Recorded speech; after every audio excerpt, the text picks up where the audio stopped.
Well, as some of you may know, I've done quite a bit of traveling all over, and sometimes some of the best experiences are those surprises. And today's surprise reminds me of when I was in a city or large town called Apia, which is the capital of Samoa. And after a bit of a long, arduous walk uphill, I visited the grave of Robert Louis Stevenson, and I shall actually link to that below. And I'm in a similar situation here, actually. This, as you can see, is a church, a congregational church here on Maui, and it's been here for over 150 years. And when you visit gravestones where there's a church attached, as there is here, then it's a churchyard. And when you visit gravestones without a church attached, it's a cemetery. So we're in a churchyard here, and yeah, you've guessed it. I'm visiting the gravesite of somebody very well known, actually. And when I was looking at the videos about things to experience in Maui, this didn't come up. It was all, you know, the waterfalls, the whales, the snorkeling, you know, all that kind of stuff, which is great, right? You know, no problems there. I mean, there's a lot of that sort of thing going on. Not so much on this coast. This is the north side. Well, actually, maybe now more the northeast, because we've gone down a little bit. So maybe it's more the east. And you see the name of the park is Kipahulu Point Park, Kipahulu Point Park. And when I was doing my research, this didn't come up. All the videos and everything, it shows people going along the road to Hana and the waterfalls and the huli chicken and, you know, all this kind of stuff. But not one of them mentioned this, which is surprising to me. You know, I like history, and maybe that's it. You know, maybe the people that made those other videos and what have you, you know, maybe they're not sort of quite into history as much as I am. But anyway, yeah, here's a very famous figure who's laid to rest here. I mean, think about it, right? You know, Kipahulu Point Park, Maui, one of the islands of Hawaii. Who could it be? I mean, well, surprised me, you know, it surprised me. An American fellow born in Michigan in the year 1902, died here on Maui at the age of 72 in 1974. And the words, "If I take the wings of the morning and dwell in the uttermost parts of the sea," by C.A.L. Charles A. Lindbergh. Indeed, I mean, who would have guessed it, right? I mean, you know, and yeah, why not, right? You know, oh, I'm being attacked.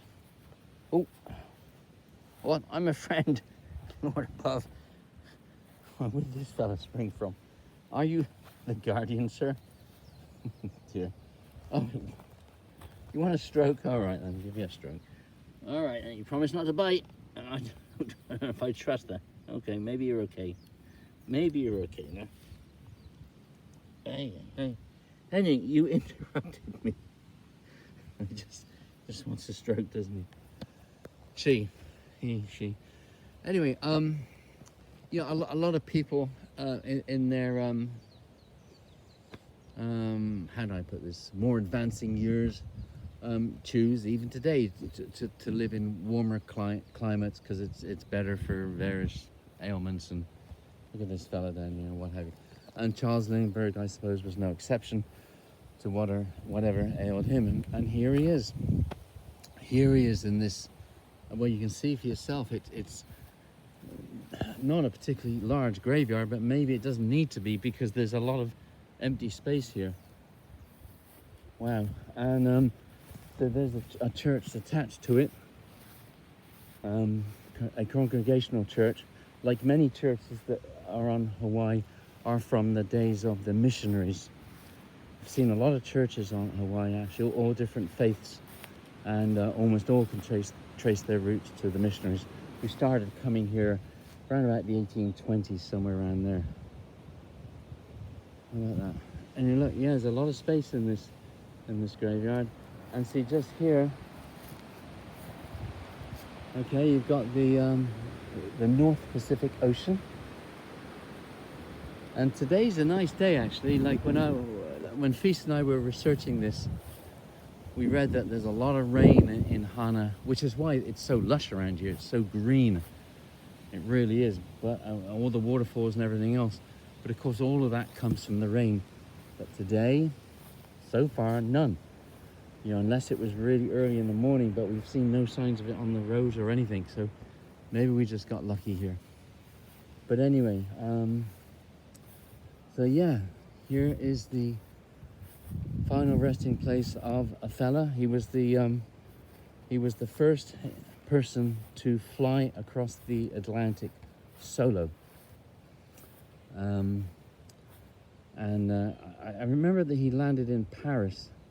Not sure where he took off from. I mean, somewhere on the east coast of North America, I'm sure.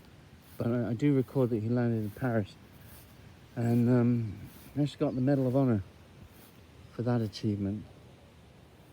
And yeah, how about that? So you never know, you know, when you, I mean, this is just one of these things that can happen to all of us. You know, you get like a pleasant surprise. And this was nice, you know. I mean, a couple of other people there paying their respects. I mean, I'm sure back in, when was it, 1927 he did that? Something like that, maybe? I'm probably wrong there. But I'm sure it wasn't the easiest thing in the world to do.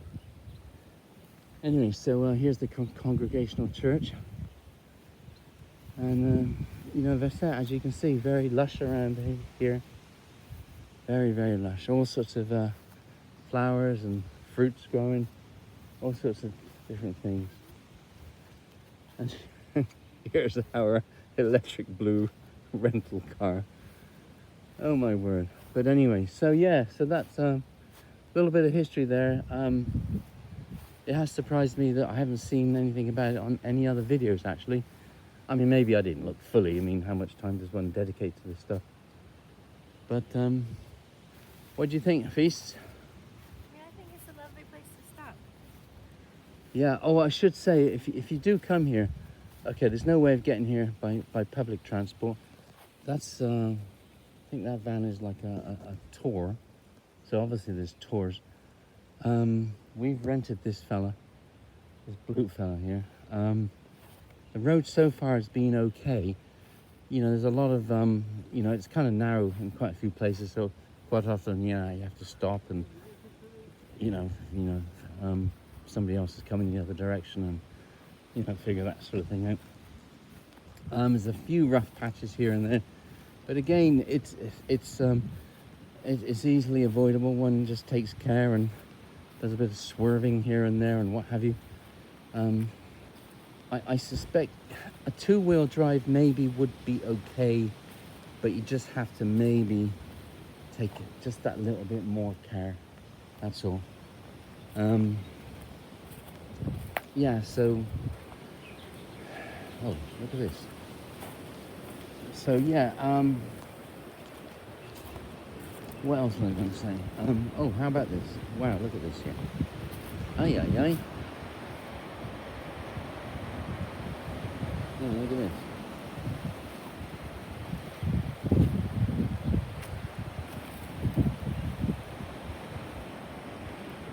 Wow, bit of a viewpoint there.